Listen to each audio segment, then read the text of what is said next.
little windy out here, lots of traffic noise.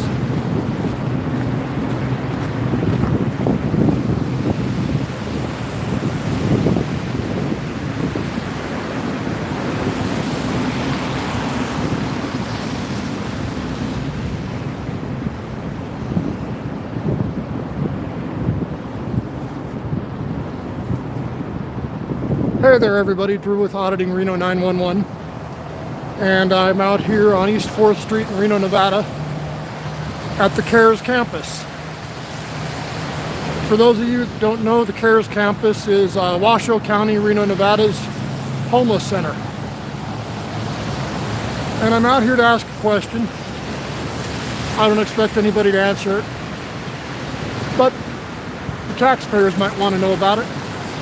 So what we're looking at right here is a multi-tier parking garage. So we got 1, 2, 3, it looks like we got 3 or 4 levels of parking garage. The question I've got for everybody, and for the government primarily, is why do we need to spend $100 million plus dollars, I've been told it's up to $140 million now, on a homeless shelter? And on a homeless shelter, why do you need a multi-tier parking garage? Do the homeless have a lot of places to park? Why are we spending this money on $140 million or $100 million, regardless? And why do we need a parking garage? Do the homeless have a bunch of cars to park? I mean, the people out here that are homeless, I've been driving by them a lot today. And there's a bunch of old men and old women.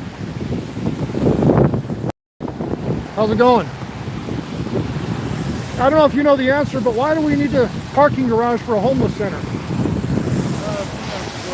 The employee, there's going to be that many employees?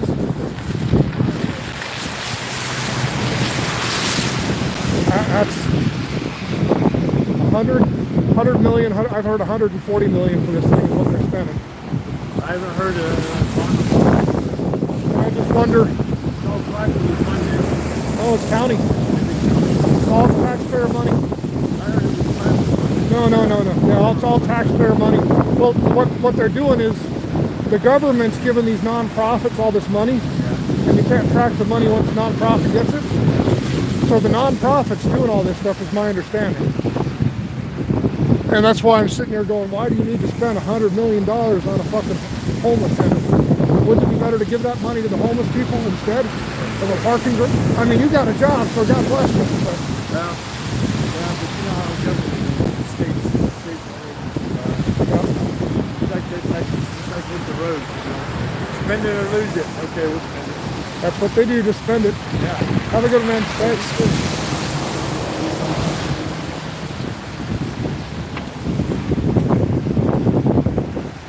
Okay, there's the homeless center. So we're going to keep walking around the homeless center here, seeing what we see. But like I said, why do we need a parking garage? Are they going to have, so he says employees. That was a guy that worked here, building the thing. So he's got a job, so God bless him. But this seems a little bit crazy to me to have a parking garage. Am I wrong?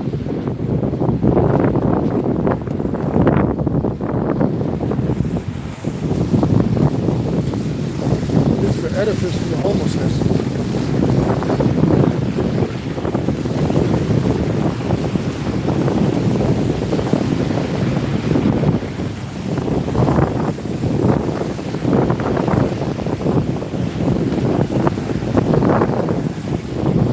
Buildings are just huge.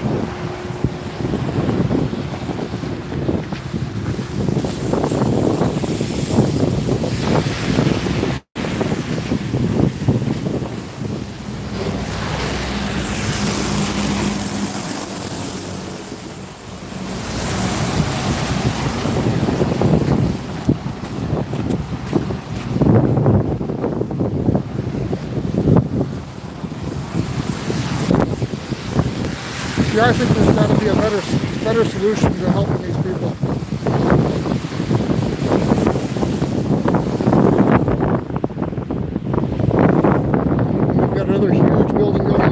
I did another video on this a while ago. So what made me want to come back is when I saw the parking garage.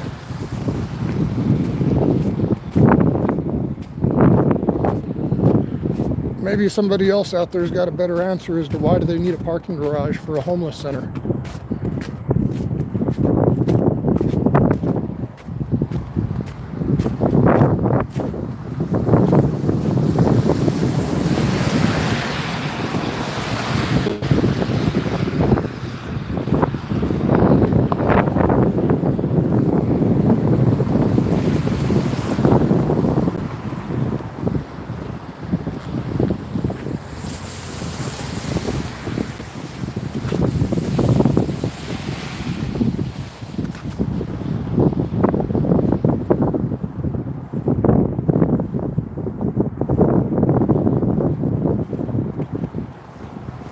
Big old building there. And in the back behind that building, there's a tent back there. And the tent is where they're keeping, letting a lot of people sleep right now.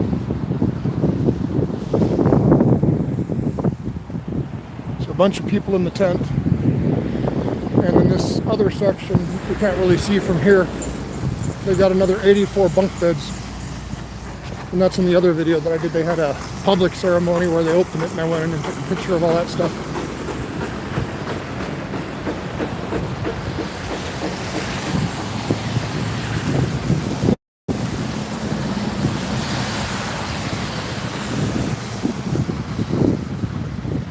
So I don't think there's a bunch more going on out here, but that was the question I wanted to come look at and get a picture of, was that parking garage. So just a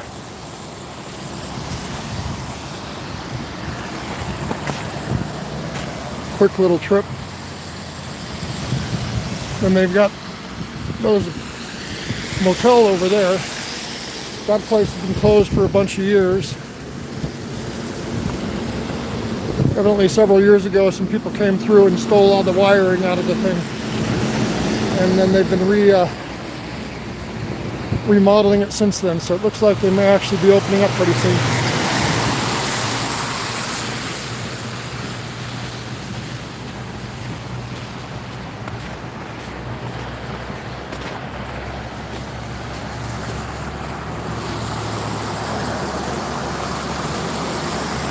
Tire zone's going.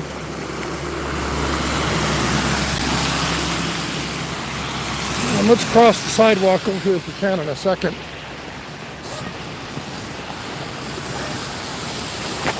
Whoop. Slipping on the ice.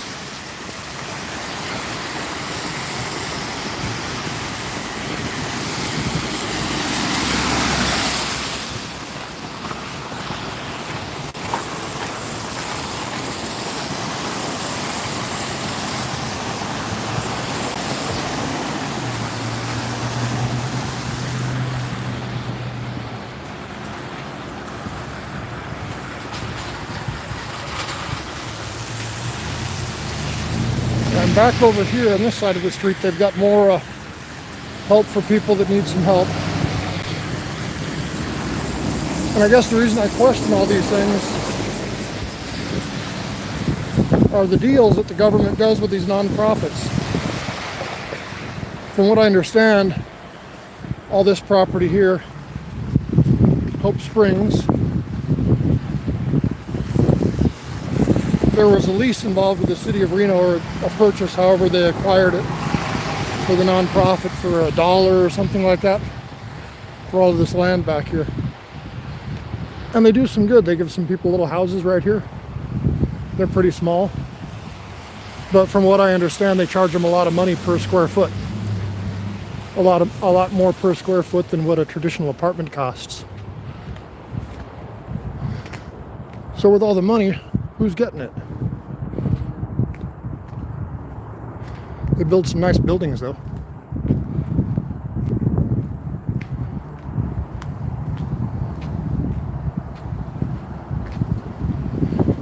And if you look up there at the roof, they've got their cameras. William Pennington Foundation. Here's a little bit about this, I guess.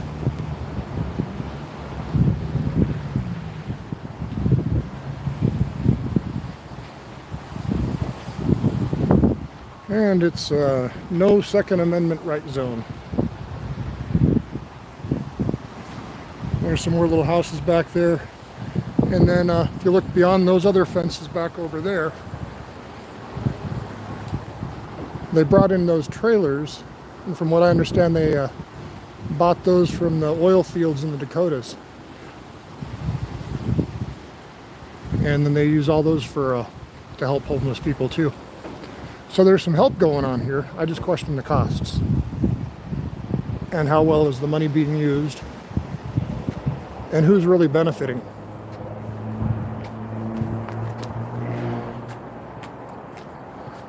Is it somebody that's already got a whole lot of money that starts a nonprofit and runs these things and gets paid a lot of money, and there is no accountability?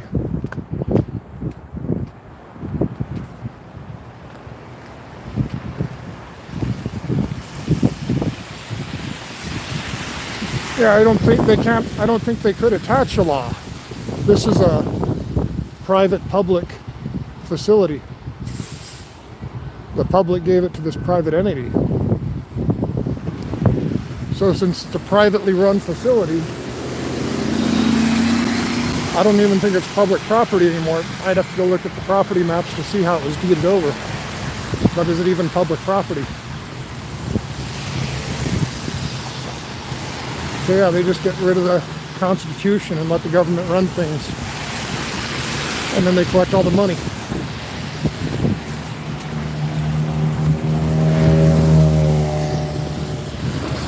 So ultimately, isn't that what all this is about? Money for all these people?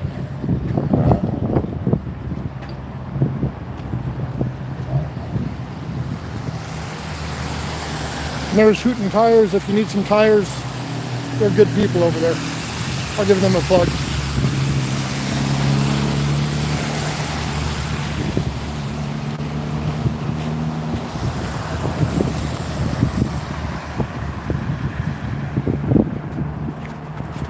Okay, anyways, that's what I had to show everybody today. No interactions with anybody else. Oops, here's something else to show y'all. So over there's a fence. And on the other side of the fence, you see a bunch of bicycles and a tent for people to sleep outside in the snow. If anybody's ever been to Reno, Nevada in the winter, obviously it gets cold here. It can get down into the negatives, single digits easy this time of year.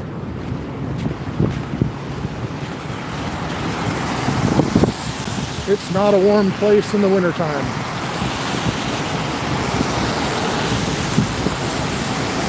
And here we go, we got a gal dragging her suitcase around, another person that's having a hard life, I'd imagine.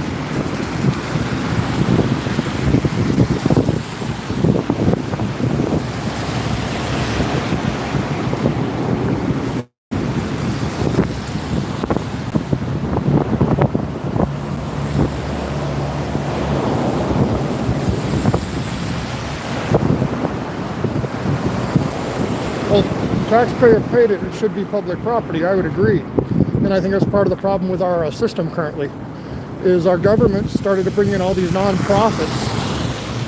You know, you go out and you get the tax ID number and you get the IRS to stamp your non-profit. And then government tax dollars flow into you, your friends. If you're the politician, your friends run these non-profits, and then when you retire from politics, you go get a job at the nonprofit. I think there's a Reno City Councilman, Oscar Delgado. And if I recall, he works for some health nonprofit now running that. So if he got a bunch of city money or county money as a politician for this nonprofit, and then he's out running it now, getting paid with tax dollars. You know, there used to be a time in our nation when the government didn't do all of these things for people. The government let charities, churches, synagogues, charities do the work, where they would go out and get money from people that supported them, as opposed to funneling tax dollars into all these things.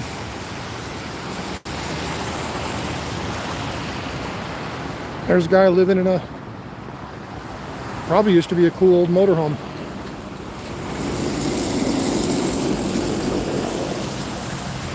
Little car over there. People probably living in those.